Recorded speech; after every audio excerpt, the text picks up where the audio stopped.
constitutes an exit package. I didn't see anything clear in that statement to point to the fact that they'll be given any sort of money at all. But they did say that in improvement of the quality, they would want to undergo this sort of reduction of staff numbers or staff members. And that's what we should expect from them. It's easy for us to sit here and say it, but let's hear those who are directly affected by it. These are former workers of Beige who would have to lose their jobs. They spoke with Maxwell Agbagba yesterday. Short notice was given to us just this Monday that we shouldn't report to our various branches as financial service officers again. Now the question is, if we are not supposed to report to work again, what happens to our pay? Because we have worked for it, it's our sweat. We don't care whether they pay a severance packages or not with our severance packages or the laid off. All we want is they should pay us what we rightfully deserve. It is our blood. It is not easy. As at now, I'm talking to you. They put lien on our account, the empty account, they put lien on it. You can't even withdraw from the account, although they've not even paid us. And secondly, we are still doing damage control because some of our customers have investments with us that their money is being locked. So they'll even call you, how I want my money. So you have to calm that customers down because as at now, we are still doing damage control. We are still working for them. So what we are demanding is our money. We just need our money. Because we need our money. It's the silence of the people in charge. We want the authorities, the CEO of the Consolidated Bank, they should come out with something. They should come out and tell us something. But they are dead silent. They are not saying anything. Okay? Before the takeover, when the takeover took place, they told us that they are acquiring all the assets and liabilities. So we don't understand why they should be ignoring us. We've worked for July, we've worked for August. What we need is they should pay us our money, especially July.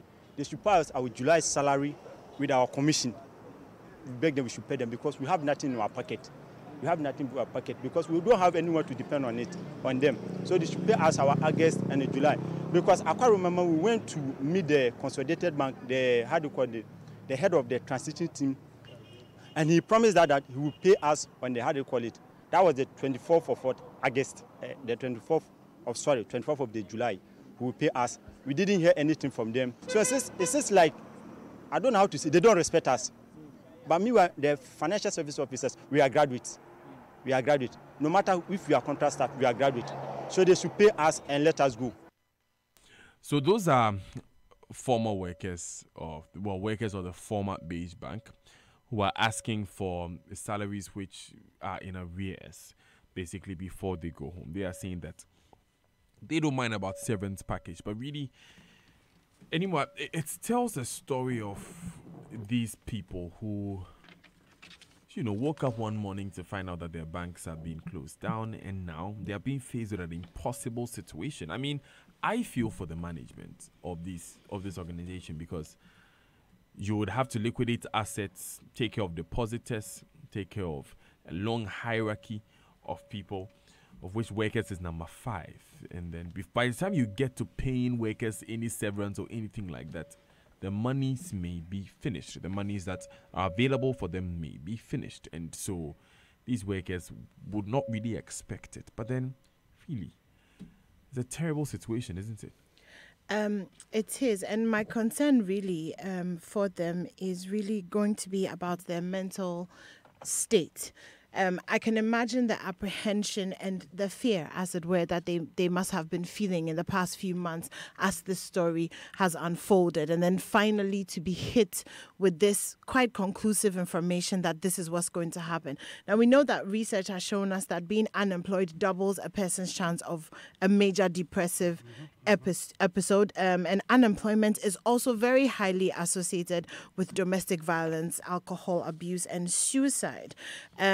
And so as much as we may not want to talk about these things, it is very real.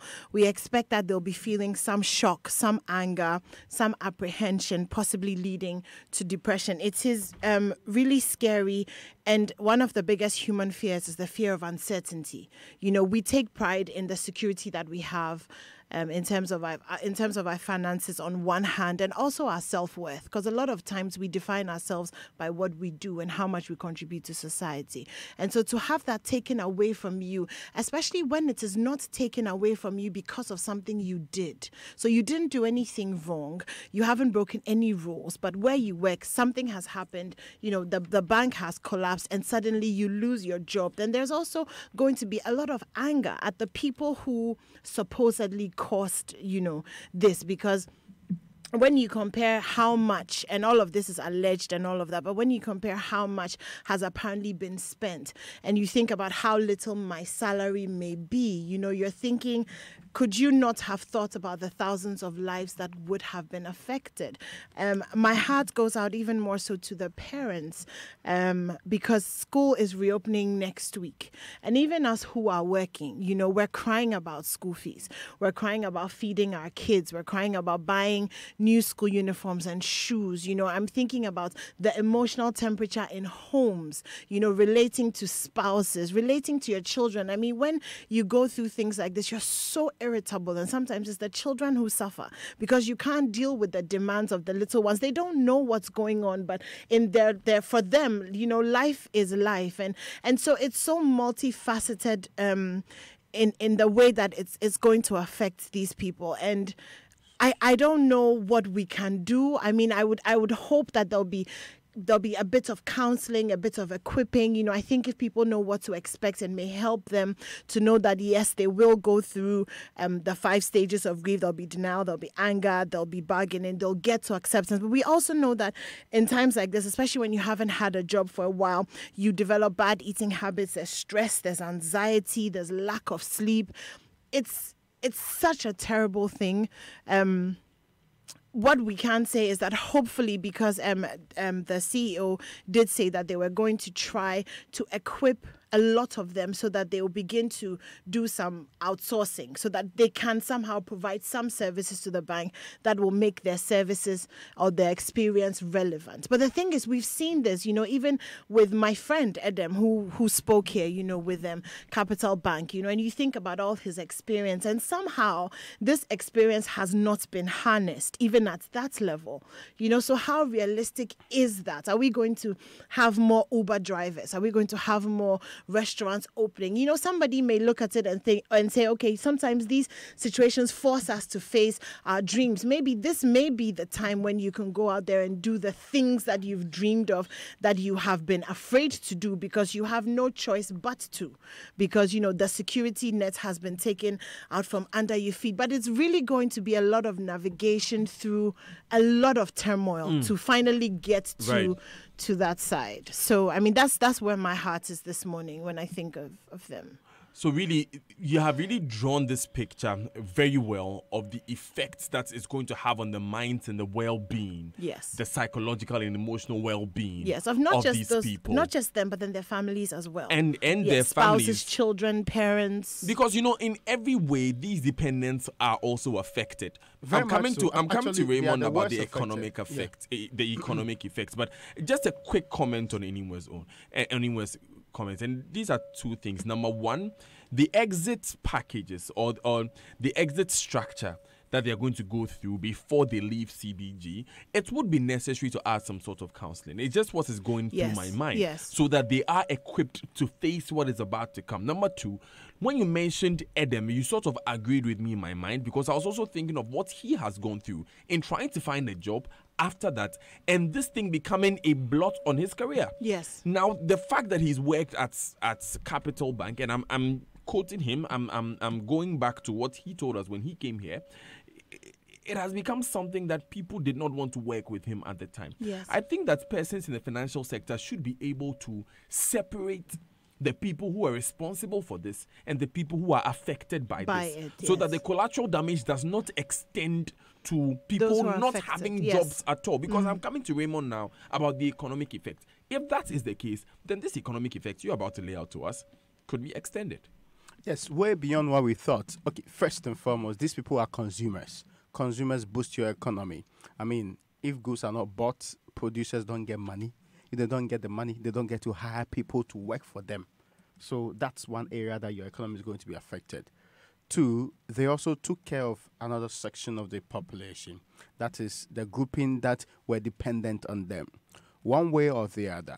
If the school fees are not paid for your dependents, their children, and also their dependents, which sometimes becomes a very long list of people, schools will have difficulties retrieving these school fees. These students may effectively fall out of school. They may eventually be school dropouts. That has a different level on the training and the skills that we are training for the state, which effectively becomes the capital base of the country in some ways. The third part is important. Now, our economy, and I remember from our labor force survey, where there are mostly easily accessible jobs are in the technical areas. So areas like services, electrical services, and all of those ones. Those are the places that they are easily accessible jobs. Those are the places that, again, you can easily set up on your own too. That's according to our labor force survey. The kind of skills that you acquire in the bank, you need a lot, sometimes even including capital, to be able to be independent on your own. If you are independent on your own and you can set up independently and run your own business. So the option would have been, okay, we'll give them skills so that at least they can be entrepreneurs on their own. But if you give them skills, where do they get the money to set up? From home? How are they going to be, if they are going to start a business at all? How are they going to start up with not because this is unexpected. Even if you saved, your immediate expenditure should be how to keep the family together and how to make sure you pay the basic bills that you have to pay, and not on setting up to get more money and be able to roll out in a very different case in this particular end. So there's a bigger effect on the economy. There are people who are big-time consumers, and let's not forget, the high-paying guy in the bank is a big-time consumer. He bought nice cars. He actually, and if he took a loan, now servicing this loan is going to be problematic. And it also applies to all the things that he actually took loans for, not only cars, not only homes, not only the other things that are related in these spaces, but the big consumer is being taken out of the consumption space. We are going to lose taxes. Let's not forget that. If you are losing taxes from 1,700 people, let's not forget that it's less than 1.2 million people that are supposed to that are paying tax in this country out of the almost 30 million population. 1.2 million. We lose 1,000 in this case.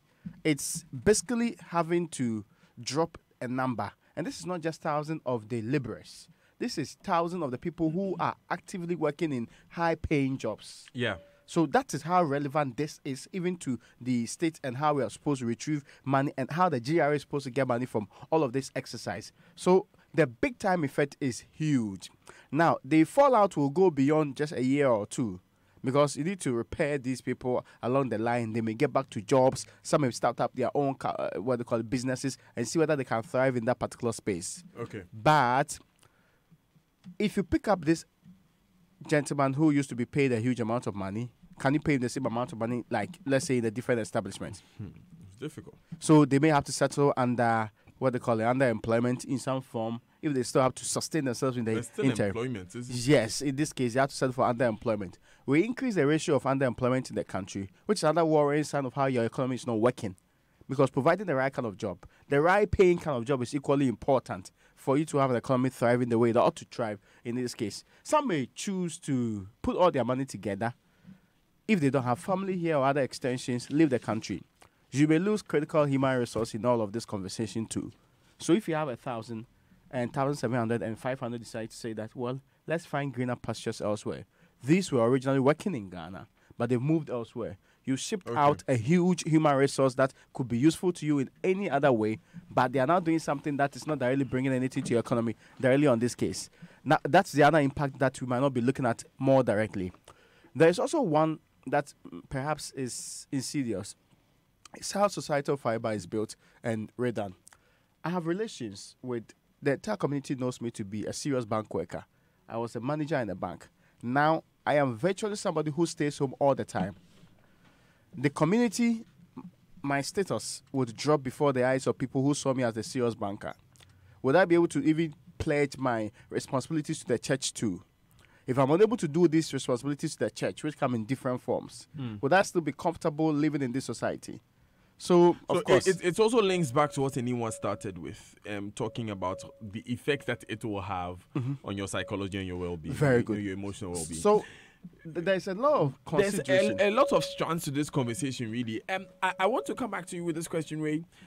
But as a background to that, of course, Ray has been taking us through what the economic effects would be, the person's personally, on our nation as a whole. He's focused a lot on our nation as a whole. I love the part where you talked about how many of them may eventually decide to leave the country. Yeah, because actually, that's an alternative. It's just like getting back to the beginning stages where you leave school and you are not finding jobs. You go for a master's degree, you're not finding jobs. So let me get out there and try my luck. Because you see, I think that your family will be, the pressure would reduce if they know you are trying to find your way out there and they don't really have what they call a lot of impact on you. But when you're close by, you get to walk into your house every single day. So it's one nice way of having to avoid a lot of pressure from the bigger family who may not understand that you're out of job in the interim anyway. And I remember listening to one of these Capital Bank workers, Oniko Siseng. I think it was even the very day that we spoke to Adam here, that he was saying, look, he has a cousin or a family member who is abroad and has been living abroad for a while. So this family member calls him one day and asks, so since you left Capital, have you found a job? He said, no. He said, look, you are more qualified, you are more educated than I am. So if you don't have a job, what hope is there for me in Ghana? Very, very poignant question there. Now, of course, I want us to make this clear that we are not saying CBG should not lay workers off. We have not said that. In fact, the suggestions that we have raised on this platform are that when the workers are being exited, they should be given some sort of counseling. And persons within the financial sector should not see them as black sheep because they have worked in these banks before. Because look, the story started here on this platform, and we made it clear the persons who are involved and the persons who should be held responsible and culpable. It's not workers of the banks who go every day like people we've heard this morning. Or people like Edem Adimado. Who work so hard for exactly. the They are not the ones. They are always out there. They are chasing people for money. They are actually the people who will do everything. They stay till 9 p.m. They don't know of any capital that's leaving the bank. They have no idea. They did not sign any document. They did not may raise banks. the points. Some may make the points that some of them saw what was going on. But how and they many? did not raise a red flag. And that is exactly the point I was coming to, that how many of those were there. And wait, do you remember that, and I'm sure anyone remember this as well, that when the financial crisis of 2008, 2009 in the US happened, a similar situation happened where the MDs of the banks who took some of these big ticket decisions walked away with fat bonuses from that and fat benefits. Huge insurance covers too. Huge insurance covers. And the average workers who were none the wiser, they are the ones who were jobless and who are the ones who are, Exactly. So this is a serious situation. We are not saying CBG should keep them. But I think this conversation still needs to be had because these are people whose voice need to be heard. How do you think, if you're listening to, how do you think that we can help them? We'll be getting to a labor expert, Dr. Bob Boateng, but anyway, I'm going to come back to the two of you for a minute each. What solutions are there as we stand now? Okay, I would have preferred, and I don't see that as an alternative we are exploring at all. If you have the market database today, we're just going to say that of all the 15,000 or so establishments in the country, there are spaces in 2,500. In the 2,500 spaces available, these people can be absorbed. 1,000 of them can be absorbed, so that we know we are dealing with the rest in this particular case.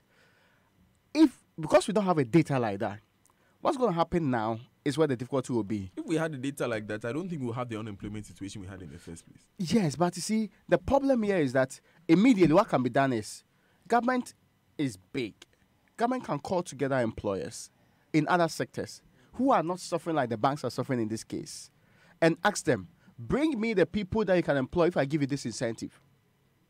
So I can allow you to do importation to the country for 6 months. I need you to pick up people because they are people I need to get them into employment to save families in this country. Immediately, what you're trying to do is they will like the incentive and it will go a long way into getting them jobs, even if they'll be there for a year. So they are stabilized and can roll over if they want to be entrepreneurs. But isn't that what government tried to do in the beginning of 2017 when a tax rebate was announced, I think 5% for persons who hire fresh graduates? Yes, but this is not fresh graduate matter.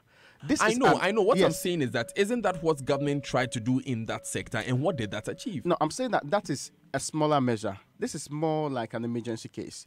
Promise them something big. promise them importation, tax-free importation of a sort. Exemptions on tax duty. Yes, Okay. and I'm saying that if you do this, tell them that if you are in the free zones enclave, for example, we're not going to give you this tax or that tax. And so please pick up these people. Now, I know entities in the free zones enclave that are employing people they pick on the streets, train them, and employ them. We can immediately put together a scheme like that. This is about weeks, 2, 3, 4 weeks. Get all the big employers in AGI together and say that this guy is an accountant, basically. His banking job is banking, as in additional employment. But he went to the University of Ghana Business School. He's a fine quality for your establishment if you need somebody with an accounting background or somebody with a business administration background. And I know that some of these mid-level managers were in the same graduate school. They did MBA and all of those things. They can manage businesses for people who are not really finding their way. You can put them together, get AGI to speak, and make sure that there's real declared interest. In fact, you can even help them with pay, like they're doing in NAPCO. Say that in the next 6 months, we can help you by paying their salaries for you, but keep them in your institution until you're on your feet to make sure that this happens. The final question, Raymond, for you would be, yeah, in the solution that you have mentioned, I mean, brilliant solution, but you have already suggested a tax exemption, import duty exemption, and then payments of salaries. How much can governments do? We've already shelled out an 8 billion bond. No, I get you, but you see, what's the cost and the benefit analysis in this case? Leaving them to go struggle with families, the families that you pray to protect, and this is the state's responsibility to make sure that families are protected. And this is an emergency case. It's not like one of those ordinary cases where these people left school, they've been struggling for 10 years, they can't find jobs. Or in the alternative, sit them down, pull out 50 of them, let them into smaller groups of entities like the way we do with business startups, and let them start business on their own. Get them some level of capital so that they can start this business on their own. So 15 accountants, they can start an accounting firm. If they're about people with business managerial backgrounds who also have other qualifications, they can also put together something which will go into doing agribusiness of a sort. This is not impossible to manage, but it looks like we're only looking into one loop. Let them clear them. Let's clean up their mess in the financial sector. But we've forgotten that. Of course, the mess has to be cleaned up. I get your point. It's a holistic matter. Yes. And I love the ideas that you're bringing up. And I'm not hearing, for example, the employment ministry and the other ministries who are supposed to take the lead in some of these areas on this, who are not sitting with the people and getting them that. Listen, you can teach a banker presentation skills later. You can teach a banker how to live when you're unemployed later on. But the best kind of advice and the best kind of help you can give them is to helping them find jobs or establishing some on their own in the interim. In fairness, the CBG statement says that a core part of this integration and rationalization exercise is career training programs. And CBG is also finalizing a plan for affected staff to transition to other economic models which will enable them to provide essential outsourced services for the bank where appropriate. So the second part of your idea about helping them to be able to set up something of their own is also there. I remember even from anyway, I'm coming back to you, but just a quick comment. Even from Adam's conversation, I actually had someone call me and said that, look, he runs a sales model and he's willing to, I think they work on commission basis. So he's willing to take on as many persons as possible who are able to work on a commission basis. So I think we just, like Raymond was saying anymore, it's just about really sitting out and thinking through it and fashioning out solutions that can work. Clear-cut ones. Clear-cut ones. I love that. Yes. Okay. So I'm going to come from a different perspective. Of course. I know what it's like to be unemployed. So when I say this, I'm not saying it from a detached point of view. There was a saying that got me through some really difficult times, and it says you have to do what you have to do so that you can do what you want to do. So it's really going to be a time of just tightening. I want to say it in Ghana, but I'm not going to say it. Of really just, of sitting down and having these really hard conversations with yourself. I have a friend who works at one of these banks, and she's been a fashion designer on the side for a while. And when all of this started, we had a conversation, and she said, you know what, if I get into this. If this affects me, I'm going to do that. I'm going to focus on that. I'm going to chase that dream. It may not have been my primary dream, but it looks like it's going to be what I have to do so that I can get to do what I want to do. So for me, that's where I'm at. Is really going to have to do the basics. You know, there are some jobs that sometimes we think we don't want to do because it's too good for us. You know, sometimes you can be a psychologist and you're cooking, or you're feeding people, you're making juices, you're making all these kinds of things. They're things that maybe we feel like we don't want to do, but there comes a point in life where you just have to do what you have to do. So that's what I would say. Right. So those are the thoughts of Enima though. And I don't know what your thoughts are. You can send them in on 0244 340 437. That's the WhatsApp line. You can also tweet at us at Joy997FM. Professor Bob Boateng is the head of the economics department of the University of Ghana. He specializes in labor economics. Good morning, Prof. Thanks for joining us. Good morning. How are you? I am doing well. Yourself? Well, I'm very well. In the first place, we are really between a rock and a hard place when it comes to laying off these 1,700 or so workers, aren't we? Well, I think you expect that if you have turbulence of such nature in the banking system, and you are going to have some banks collapsing and merging some of them, one of the effects that you expect will be some job losses. So it's expected. Well, you have said that it's expected, but if you were to give advice at this point, what were the other options available? Well, it's very difficult to come up with any recommendation that will not create any job loss problems.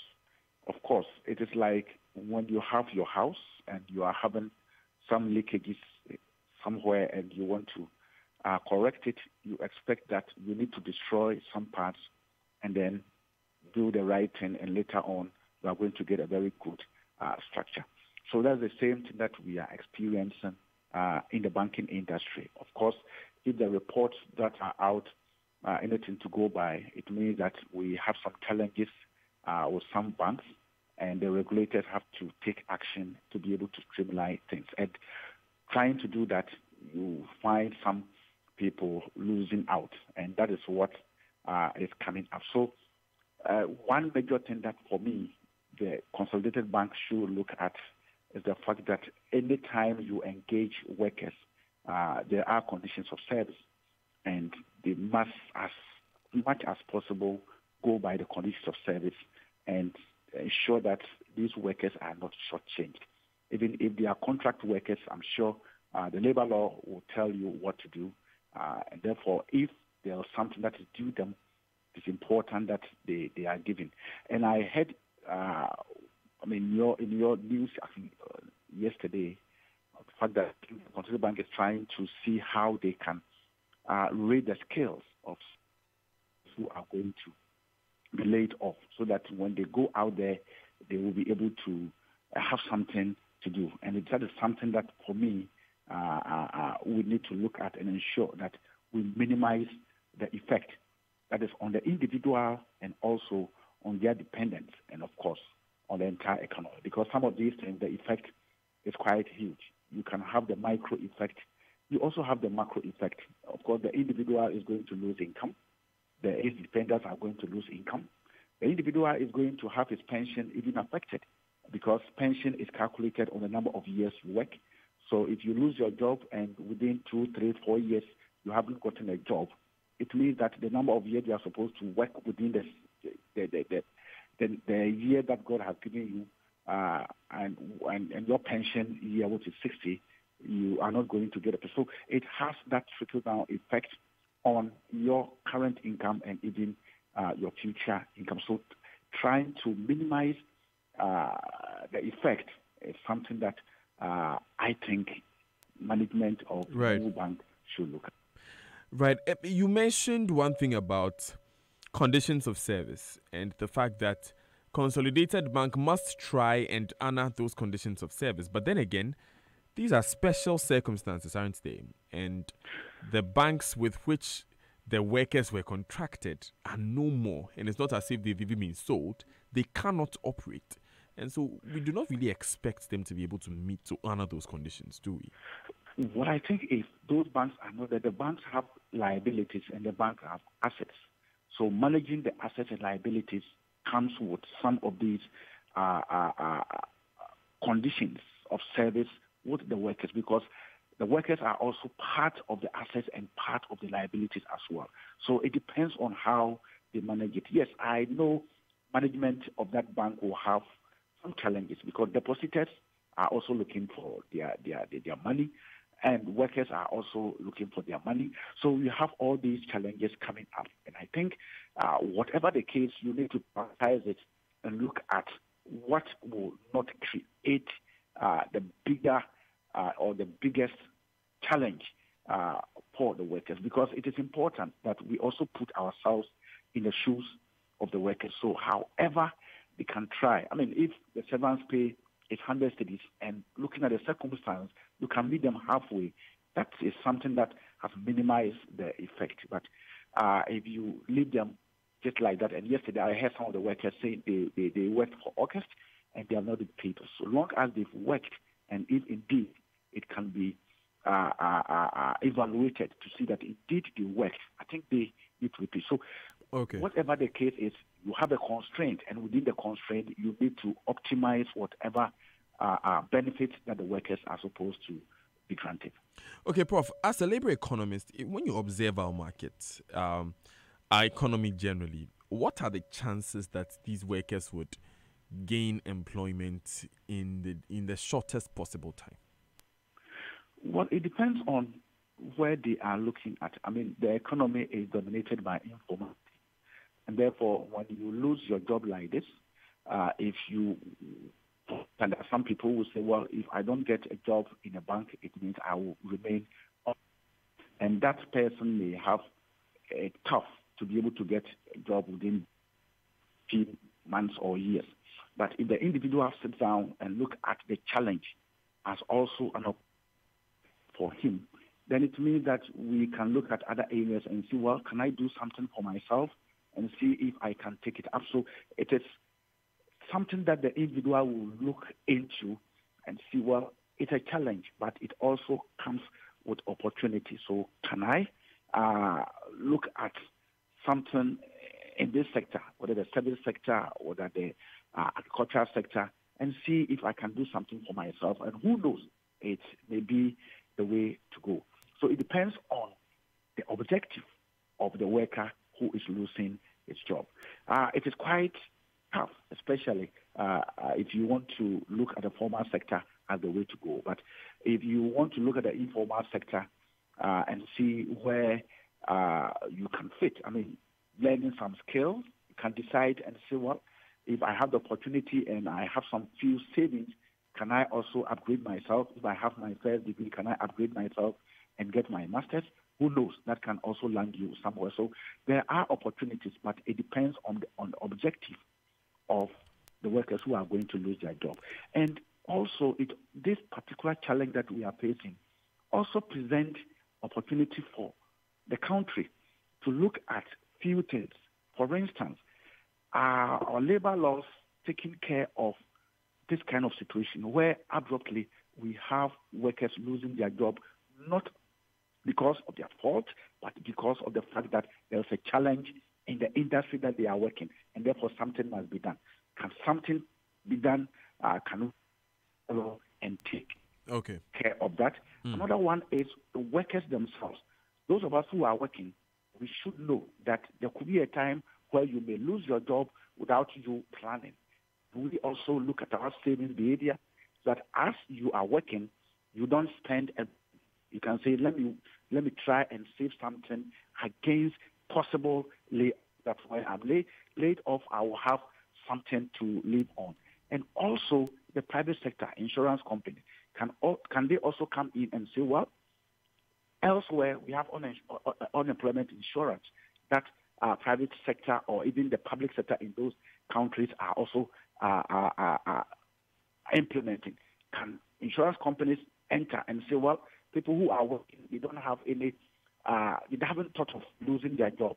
But this one will present an opportunity for them to say, well, let's go into the space and advise people to also ensure against some of these things. And who knows, in the future, when some of these things happen, the workers find themselves wanting as it is now.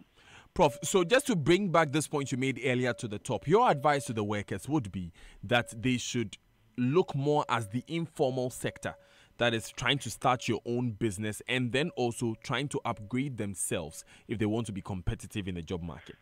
Well, my advice to the workers is that it's an unexpected shock. And I think if anybody finds himself or herself in this situation, it can have psychological effect. My advice is that they can just take a breather, sit down, think through it, and see, well, this is something that I was not expecting. What can I do?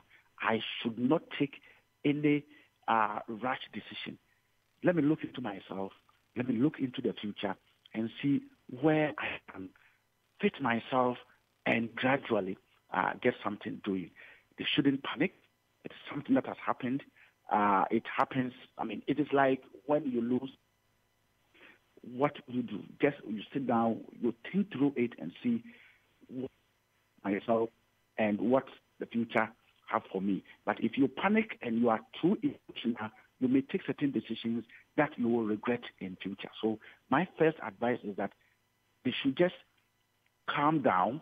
It's a situation that they find themselves. Think through it. And when they do that, they will be able to think and come up with a positive attitude and something that they can do for themselves. Maybe panicking, and eventually you will do something that you may regret in future. Some of them try and travel. I will travel, and therefore will go and borrow and give it to somebody in visa and so on. Eventually, the other person has been swindled. So they should just relax, calm down. I know it's a difficult situation, but if they do that, they'll be able to think and get something that will help them moving forward. Thank you very much, Professor Bob Boateng, for joining us. Thank you very much. He is the head of the economics department in the University of Ghana, Legon, and specifically he is a labor economist. It's 15 minutes to the top of the hour here on the Super Morning Show. So Prof. Bob Boateng has really been taking us through exactly what he believes, the sectors of the market that he believes are open, that can easily absorb jobs. He's talked about the informal sector.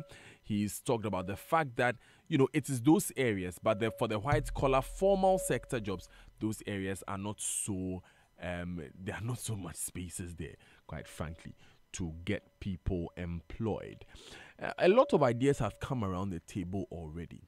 We'll be speaking to Professor Godfred Bokpin, who is also an economist, and will be help us evaluate some of the ideas that Raymond and Enimo have raised for us to see if they are really workable and if it's something that policymakers should run with. But that comes up after these messages, and then would allow you also to call in and speak out. Or speak your mind is what I wanted to say, but I won't. It's a Super Morning Show. I am Daniel Daze. My friends are here. Stay with us. It's a new day. I want you to first think big, not small. Think of how great we can be when we work together. Together, we can ensure that our hard work will provide a better future. Together, we can provide a foundation for you and your business to succeed, regardless of its size. Together, we can create opportunities for all. You're ahead of the race. Bank with us today and let's journey forward together. Forward together. Cowbank, forward together. Blow the candles, sound the trumpets, and scream! Media is 50! Media, your #1 air conditioner and appliance manufacturer, is 50 years old. 50 years of top-notch quality, and we're celebrating it big. Starting from 15% discounts on appliances from any Media showroom or authorized reseller. Join the celebration of Media at 50. We have amazing home appliances at great discounts. Tabletop fridges starting at 499 Ghana cedis. 4-burner gas cookers starting at 799 Ghana cedis. Chest freezers are also starting at 799 Ghana cedis. Blow the candles, sound the trumpet, and scream! And so many appliances for you to choose from. One so met you, dear. Remember, it's a celebration. It's Media at 50 big sales on appliances. Visit a Media showroom or authorized reseller now or call us on 0503 400 600. It's the Media at 50 promotion. Terms and conditions apply.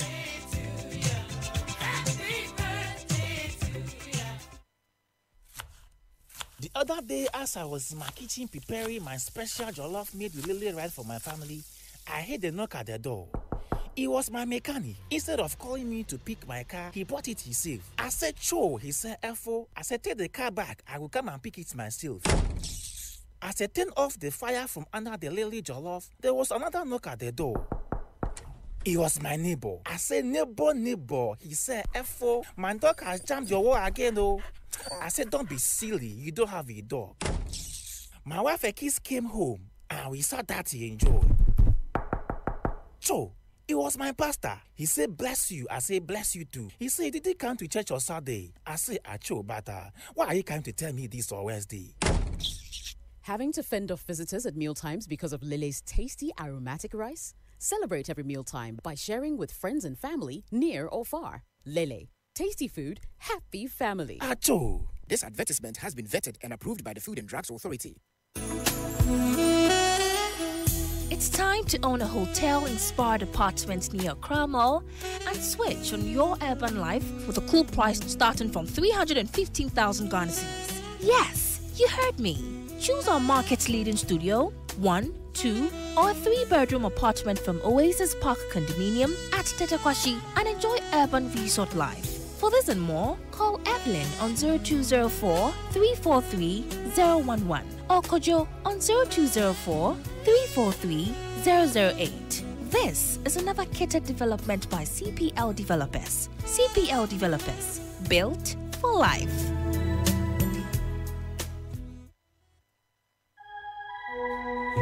Same great bank, helping you grow. Do you have challenges transferring money to your friends or customers with accounts at other banks? Are you worried at the delays with other banks' checks you deposit into your account? Do you have challenges paying your workers or suppliers instantly across banks? You don't need to wait for 2 days anymore. Walk into any ADB branch today and send your money instantly to any account in Ghana, or link ADB Instant Pay to your accounting software for all salaries and payments. You can also access ADB Instant Pay service on our mobile banking app, internet banking, and *767#. ADB, truly a Greek and more. The Association of Ghana Industries, AGI, in collaboration with the Ministry of Trade and Industry and the Ministry of Foreign Affairs, presents Ghana Industrial Summit and Exhibition 2018 under the theme International Partnership for Value-Added Industrial and Local Content Development from the 18th to the 20th of September at the Accra International Conference Center. GISE provides massive strategic networking opportunities for local and international participants, plus an interactive knowledge platform of stakeholders and players in various sectors of industry. Sponsors: GNPC, Rosatom, VRA, Deloitte, Newmont Ghana, Republic Bank, GCB Bank, Baroque Ventures, and Backpress. Media partners: Joy Business, Graphic Communications, BNFT, and Ghanaian Times. For inquiries on exhibition space and conferences, call 0244 933 106. Be a partner to drive industrial growth. From the capital city of Ghana, let Airpeace seamlessly connect you to the beautiful lands of the west coast of Africa through the tourist islands of Banjul, the peninsular ambience of Dakar, the captivating coasts of Monrovia, the commercial city of Lagos, and the seat of power, Abuja. From the 2nd of September 2018, fly Airpeace from Accra to Banjul, Dakar, Monrovia, Lagos, and Abuja. Our flights and cabin crew are professional, courteous, and fun. Check in 2 pieces of free luggage totaling 30 kg in economy and 40 kg in business class, and earn Peace points anytime you fly Airpeace. For bookings, log on to flyairpeace.com or visit Kotoka International Airport, Accra, or travel agents nationwide. Airpeace, your peace, our goal. Go. Now, so many reasons reasons for me to be thankful. When I cast my mind back, oh God, I'm grateful. Send me kai baby, I'm free. No one was helpful. All I had was to see the in a dream in my team. But now we be balling, we be jamming every day. Hit maker add aroma. Me too, I get 100K plus a record deal. Charlie hard work really pays. And I shows after shows, I said the place a place. My dream was legit. All I needed was a push. Wannabe Curl Songs, the Jennifer Lomote architect, Kitty, the Odo hit maker, and the multiple award-winning rock star Kwame Eugene. Then Ghana's authentic and most rewarding music show beacons, MTN Hitmaker Season 7. Download the Hitmaker app from Google Play Store to register. Follow the prompts and stand the chance to win a whopping 100,000 Ghana cedis recording deal. Send your comments on MTN Hitmaker app at MTN Hitmaker on Twitter and Facebook, or WhatsApp us on 0551 300 000. MTN Hitmaker 7. Rule the mic. Everywhere you go, MTN.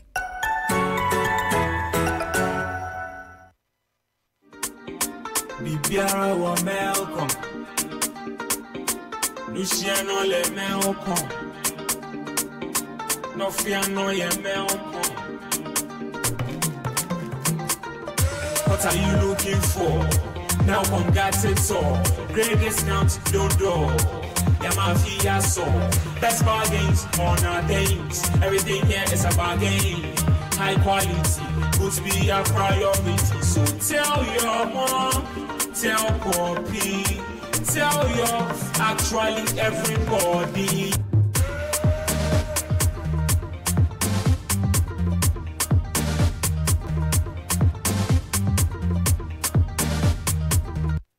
At Afrodan, we believe that many of the problems people have with their health is as a result of the way they sit. In other words, your chair can kill you. Here's Dr. Marcus Mann of the Chiropractic and Wellness Center. What you have to remember is that the spine is the lifeline to your body, and posture is the window to that spine.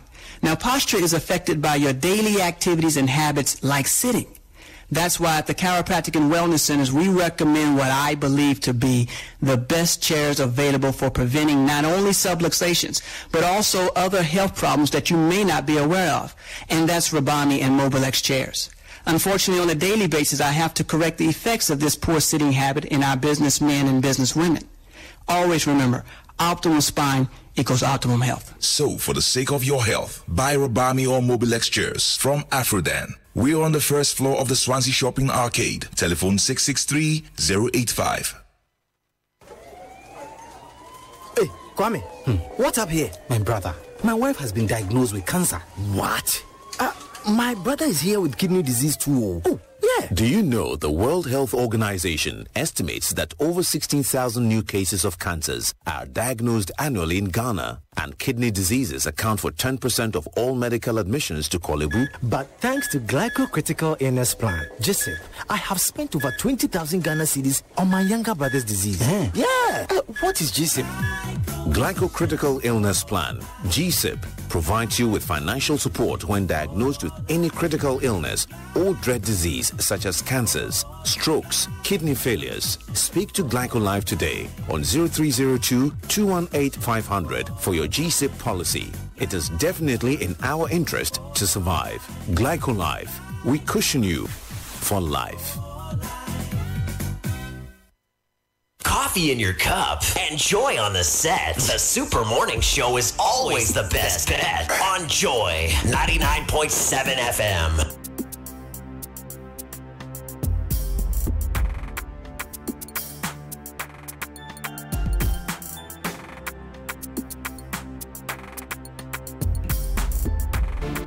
Three minutes to the top of the hour here on the Super Morning Show on Joy 99.7 FM. I am Daniel Dazi here with my friends Enimwa Enimado and Raymond Aqua. Thanks for staying with us. The phone lines are 0302-216-541, 0244-340-437. We'll be opening them in a moment, but before I do anything else, happy birthday to Reverend Mrs. Benedicta Josephine Dott, President and founder of Hopeful Ministries International.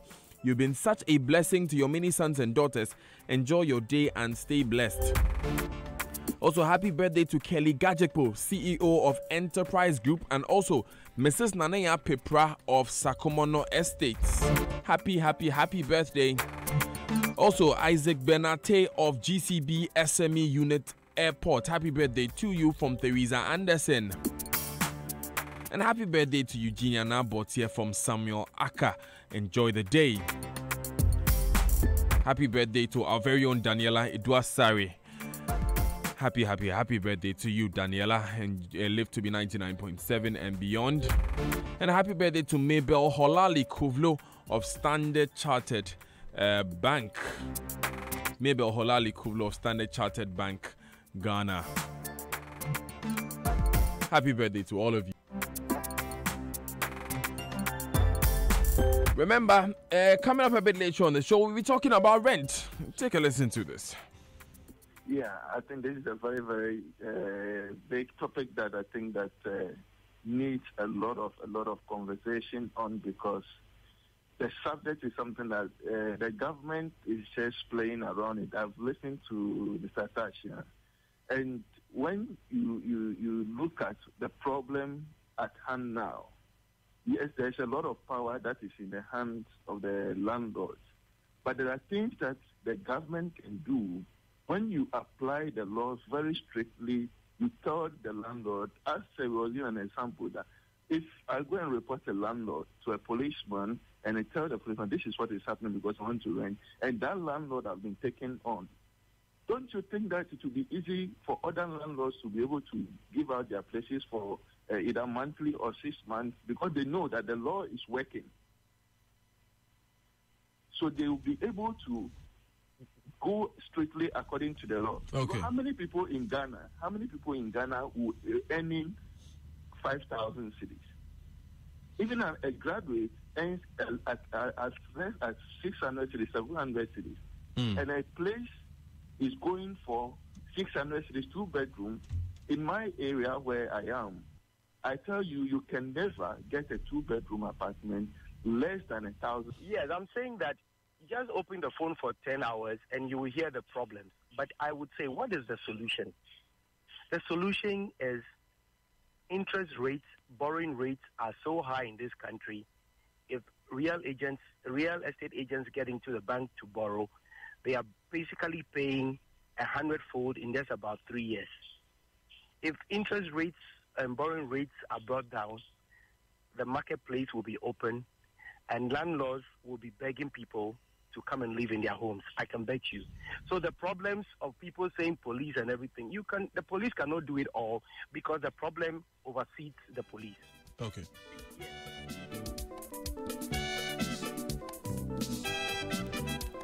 That's coming up a bit later on the Super Morning Show on Joy 99.7 FM. I've seen a number of interesting messages when we asked for salaries and how much you spend on rent. We'll be putting that on blast in a few minutes. But then, of course, before that, we will be picking your phone calls and we'll be taking your views on what we've been discussing so far about the layoff of 1,700 workers of Consolidated Bank Ghana.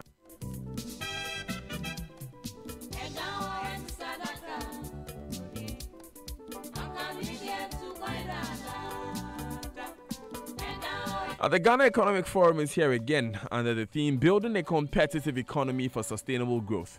This year's Ghana Economic Forum will attract economic policymakers, implementation agencies, members of trade and industry associations, selected diplomatic missions, donor agencies, and NGOs. The main objective of the forum is to lead discussions that will formulate policies for inclusive and sustainable development. Date is September 4 to 5, 2018 at the Mövenpick Ambassador Hotel in Accra. Time is 8 a.m. each day. For registration and sponsorship, call 020-999-1389 or 020-741-0769. Open an ADB account today. Send your name and account number to your relations abroad. Ask them to use MoneyGram Direct to Account service and receive your money directly in your account in minutes. 0302-216-541 0302-216-541 0244-340-437. What are the possible solutions to this situation on our hands? What do you think are the solutions to the situation of the layoff of 1,700 workers former workers of the 5 collapsed banks, now workers of Consolidated Bank Ghana. We have been talking among ourselves in the studio. We have heard Professor Bob Boateng speak. What is your solution? What do you think is the solution? Call us on 0244 340 437 or 0302 216 541.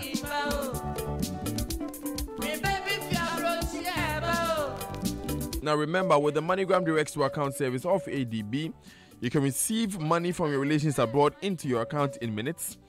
There is no PIN code wahala. You can also access money on all ATMs in Ghana or send it to any mobile money wallet using ADB mobile banking app or *767#. Visit our Facebook website or call our hotline 0302 210 210 for more.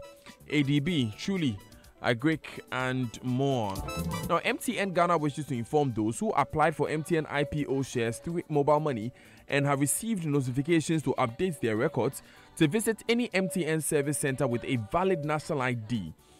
That is a driver's license or a passport or a national ID, a Ghana card or a national health insurance ID or voter's ID. And you go there to MTN office, MTN service center, have your records updated with any of these IDs by 31st August 2018. Applicants who fail to update their information by 31st August 2018 will have their shares held in a nominee account at the Central Securities Depository until their records are updated, resulting in their inability to trade their shares until the update. MTN Ghana urges all affected applicants to treat this information with urgency. Fred is joining us on the line from Bato. Good morning, Fred. Yeah, Fred, my brother, how are you doing? I am blessed. Fred, please reduce the volume on your radio set. We are getting some feedback on this end. Thank you. Yeah, can you hear me now? It's great. Go ahead. Thank you so much. You know, my brother, this time of leaving workers without, any fund being used on them is too much, because we heard of this government when it came on, about a lot of, banks that are disloyal and all those things. But after all those things, they don't put measures in place to manage the workers, which is very, very bad. So we will keep on losing jobs. We will attend school, keep on losing jobs like this. My brother, is too much. It's too much. So government have to come out and do something about this. When there will be a work for them after losing that job, they have to put it in place. So thank you so much, my brother. Thank you, Fred, for calling us from Bato. 0302 216 541. Peter is calling from Doma Bing. Good morning, Peter. Yeah, good morning, Bernard. How are you? My name is Daniel, and I'm fine. Oh, sorry, Daniel. Sorry. Daniel, how are you? I am blessed. Yourself? Thank you for the opportunity. Okay, go ahead. I want to talk about the banking issue. Okay. You see, this thing, we have to look at it in about 3 or 4 perspectives. One, I don't know why Kofi Ampao, the former governor, is walking on the corridors of this country. Because this was the man who was there when these issues happened. But the man couldn't do anything. And he had a lot of people going around to make sure that all those banks things are going on well. And this man left the banks just like that for this thing to happen. Again, the workers, those people who approved or who approved the loans for the customers. What were they doing? What checks did they do before they went to approve the loan? Right. Again, the people who collected the loans, people like Ibrahim Mahama, who collected 360 million from Unibank, Capital Bank. UT Bank. Mr. Mahama owed UT Bank. UT Bank. You see, when you look at all this, then at the end of the day, people will blame the government that the government who is doing this. You see, sometimes we can't do this. And for the rent issue, Daniel, Peter, we haven't gotten to the rent issue yet, and so let me give way to Sam calling from Tesano to also comment on these issues. Thank you very much for calling, Peter. Sam, good morning. Good morning, Dan. How's everything? I'm fine. How are you too? By God's grace, I'm blessed. Let's hear you. Dan, this thing, it looks like people people don't know the nitty-gritty of what is going on. For somebody to lose his job and not getting his salary, not getting his end of service, and all that, and somebody out there says that Christians must shut their mouth up. If somebody's recklessness and irresponsibility has cost me my job, it caused my family member lose his job for that, and I'm in a church, I pay my tithe in the church, and you tell me to shut up because I'm a Christian, then I think when people if people are to put themselves in the shoes of others and try to imagine what they go through in times like this, they will not talk. They will learn how to sympathize with people than to say a Christian to shut up their mouth for somebody's responsibility. Right. Ghana is truly sick. Sam, thanks for calling. Nana Banfu is also calling from Rich. Good morning, Nana. Good morning. Let's hear you, Nana. Yes. Hello, Daniel. Yes. I want to add my thoughts to what is being discussed. What I would like to say is that a sympathy for the workers at the bank, the collapsed banks, is very little as compared to many Ghanaians. And this is the reason why I say that. It doesn't take one or two people to collapse the whole bank. It takes an entire staff of the company to collapse it. Because so many ill practices may be going on, people see it and they turn a blind eye to it. Some of them are afraid that they will lose their job. But then if you see something going on in a company that is not right, and you sit down and you watch and you collapse, then you shouldn't expect people to have sympathy for you. It is bad for those who did not partake in them. But then if you saw something and you didn't speak against it because you're afraid to lose your job, then it goes around and come back to the same thing. I happen to work for a communication company here in Ghana in the sales department. And the sort of things that people do in companies that they call sales, it's nothing but fraud. And I know your listeners and you, some of you, may have been approached by friends who want you to open an account in some banks and then take the money later because they are under stress to achieve certain targets. All sort of things going on in the sales department. So now, if the bank has come to its knees because of certain things that were done, then the sympathy for us, for them, should not be as big as we are making it seem. That's my contribution. Thank you. Yeah, Nana, can I ask something? Let me ask you. Please. Yes, let me ask you something. Yes, you have a point there. Some of these persons, by mere fact that they did not report these issues earlier, were part, and it's a lesson we should all learn as workers. Yeah. But then again, for the sake of their dependents, because the law clearly states criminal sanctions that should be set out for persons when they are wrong.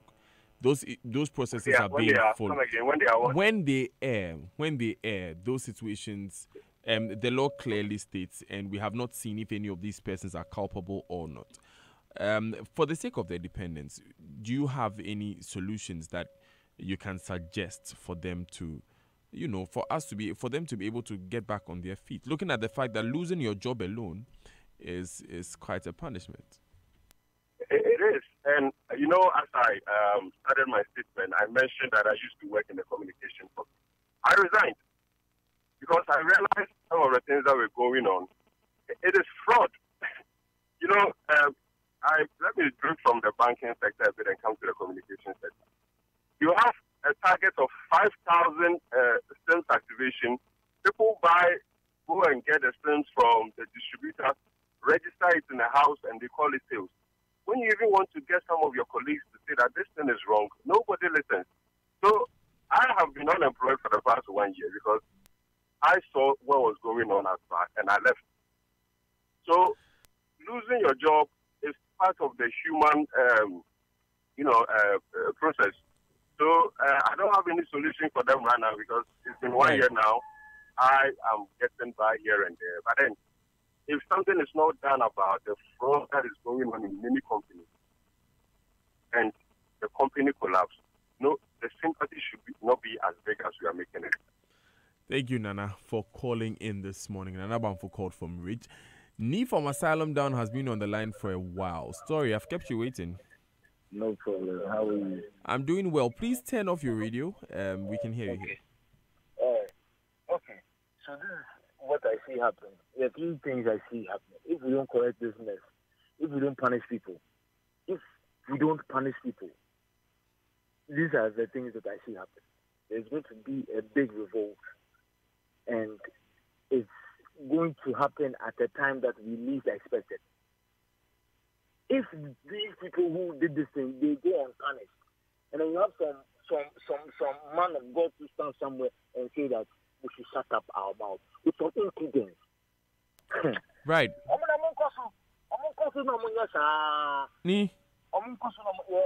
Yeah, you know what? This morning we are just looking at solutions. So, what are your solutions for the situation the workers are going through? These 1,700 people.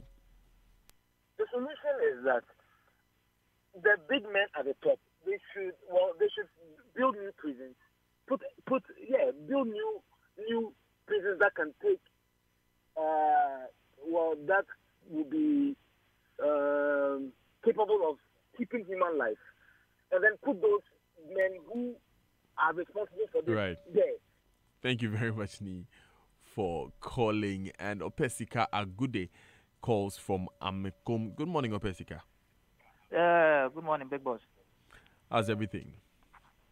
Boss, a very big good morning to you and your cherished listeners. Boss, the truth of the matter is, I think those responsible for the collapse of the bank should be held responsible, And I'm talking about the former executives of the Bank of Ghana, Dr. Wampa and his colleagues. I mean, I don't know why they sat down for these banks to collapse under their care. You see, it's very bad because, as one of your guys in the studio was saying, these are people that, a lot of family depend on. And this time around, they've lost their job going to sit at home, doing nothing. Yeah, so what would you suggest for these people? What would you suggest for these people? Hello, Opesika. Daniel, the truth is, they were not working at the government sector. They were working at the private sector, you see. And so it will be very difficult. The thing is, for now, they just have to bear. You see, that is why you have to prepare as a worker, because anything can happen at any given point in time. Right. Thank you very much, Opesika Agude, for calling. Bishop is calling from Asante Mampong. Good morning, Bishop. Hi, Hello. Bishop. Hello? Yes, Bishop, you're on air. Let's hear you. Good morning. Yeah, how are you? The problem has been created. Workers are going to lose their jobs. Some have lost their jobs. But a solution. Before I give the solution, I think that these organizations, these banks, work and get profits to use those profits to pay their workers. And at the end of their tenure of service, is these profits that they make that they use to what? To pay their severance packages.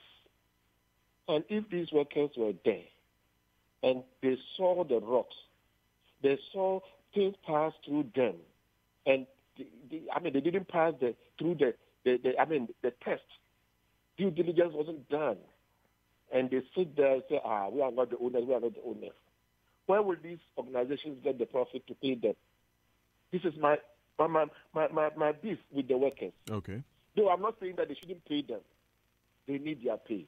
But they have also contributed to, what is happening to them now. But they should be patient so that they will pass through all the legal routes to get their several packages.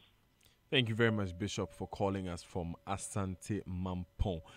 Kobe is also calling from Tema. Good morning, Kobe. Good morning, Daddy Apple. Yaminadum, what's it? Yes, Manyabe. I hear people mentioning Dr. Wampa, and sometimes you allow this comment to go without asking them. Is it by way of you accepting their submission that Dr. Wampa is responsible for the collapse of the bank? And secondly, you are talking about solutions, right? Yeah. Now those government, I think, has appointed over 111 ministers, if I'm right. And I'm sure he's also appointing PROs to public institutions like the Ghana Gas and other institutions.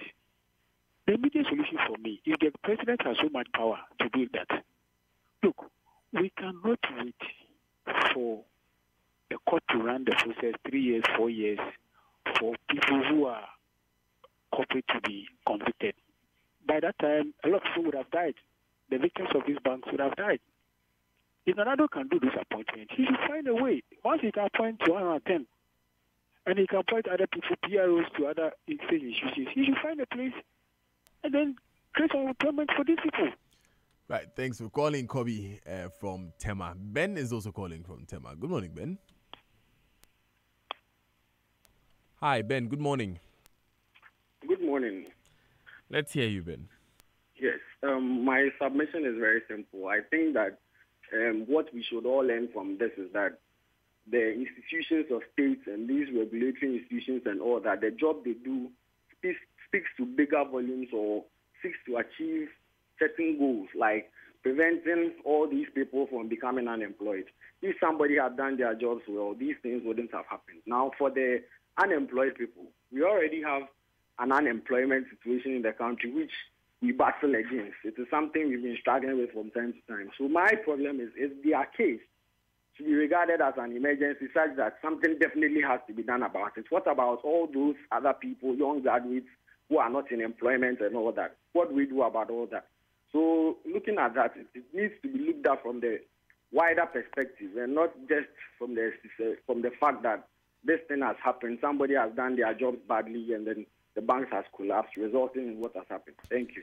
Fair points, Ben. Thanks for calling. Ernest is calling from Amasaman. Good morning, Ernest. Yeah, good morning, Daniel.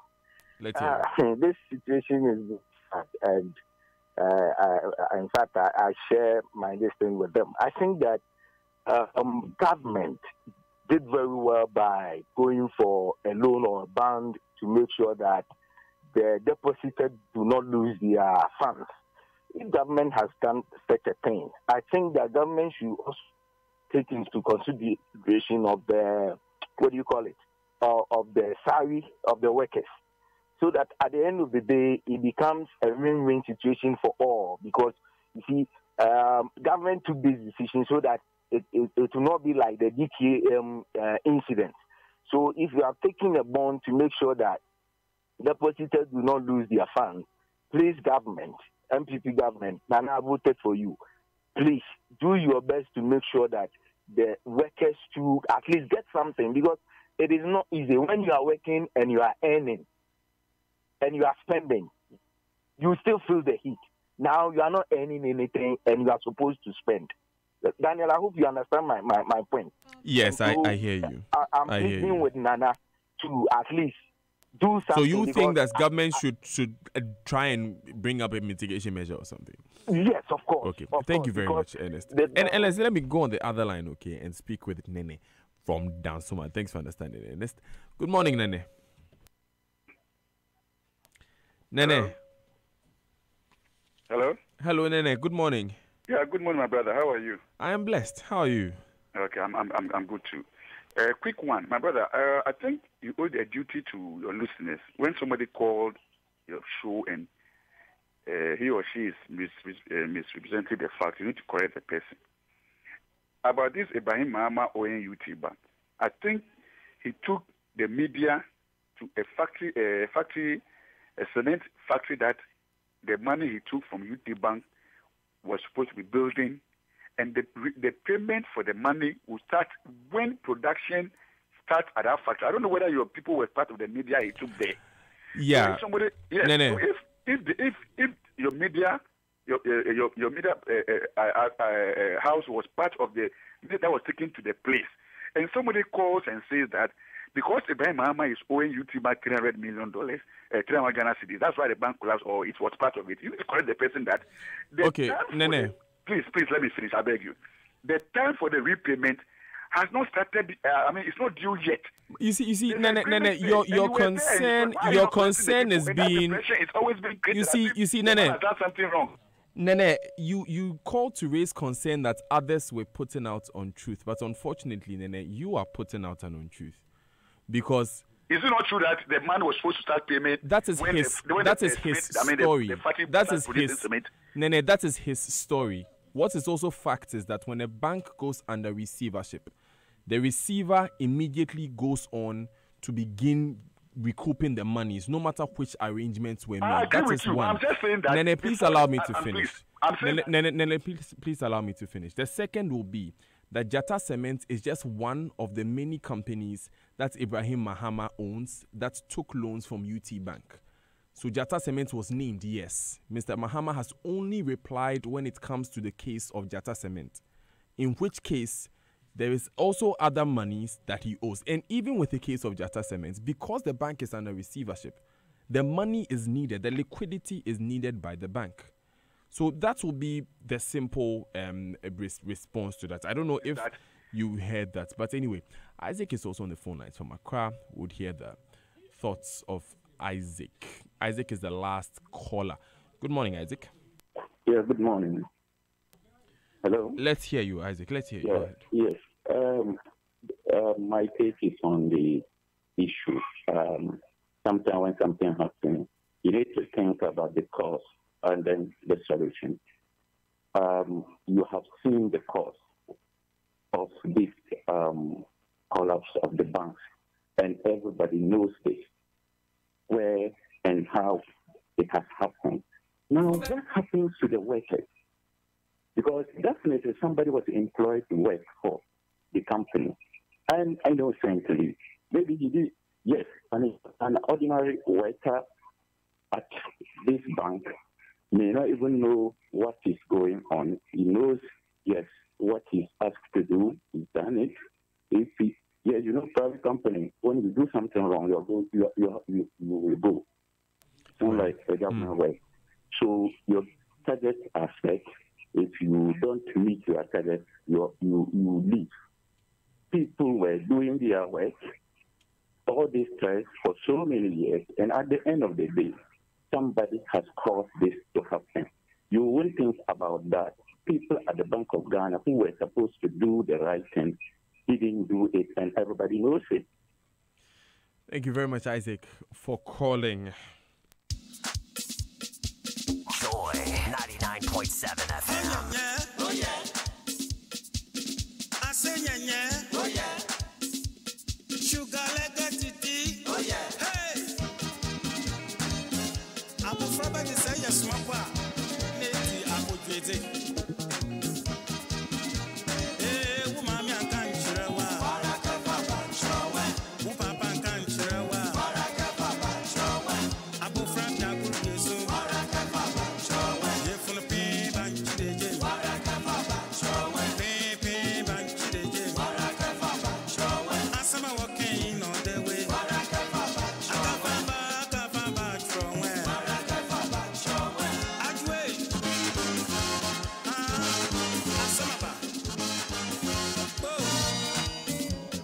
It's 26 minutes past 9 on the Super Morning Show on Joy 99.7 FM. Kingdom Books and Stationery has discounted all school materials by 10% this academic year 2018 from the 1st of August to the 29th of September.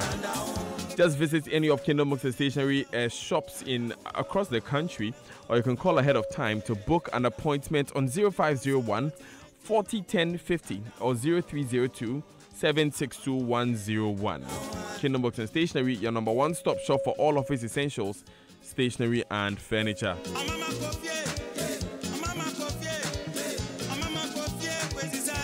Now this is what you should look out for on the Super Morning Show after the break. Renting a room in Kumasi has become very hectic these days.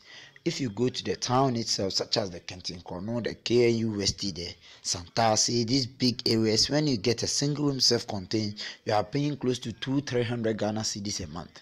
Whereby the agents too, when they show you that this is the room for a day, maybe they can show you about 2 rooms, they will charge about 50 cedis per room when they show you. Sometimes looking at the rooms and the type they are, some are very disgusting. Also, looking at how much they charge.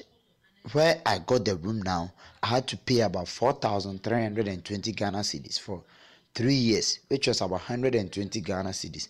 It is a far place. It is outside the main town itself. It's a new site too, and they are charging this amount. It's a single room with toilet and bath. And now, when the landlord has charged, the agents also take about 10% of the money that they've charged.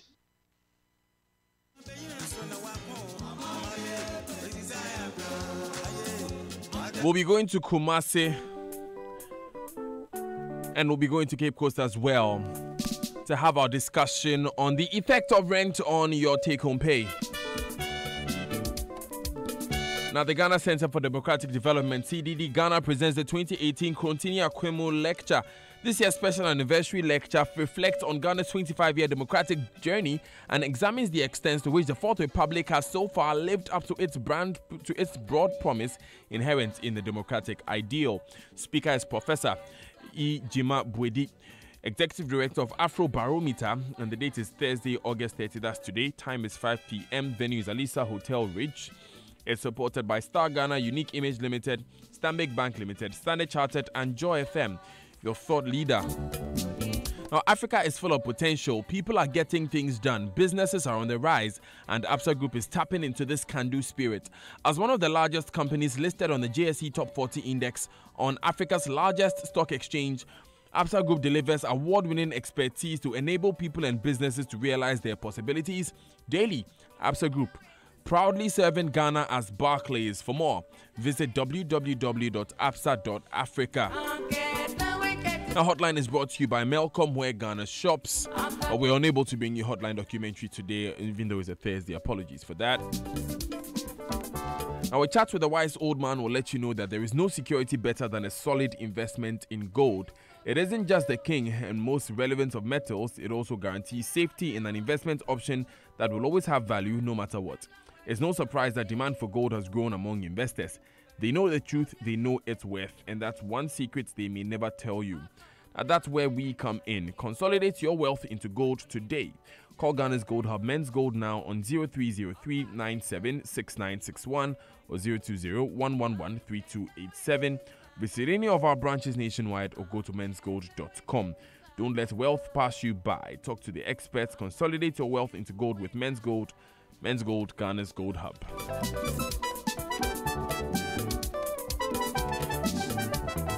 The Melcome Back to School promo is back again. Going back to school will be memorable with the Melcome Back to School promotion.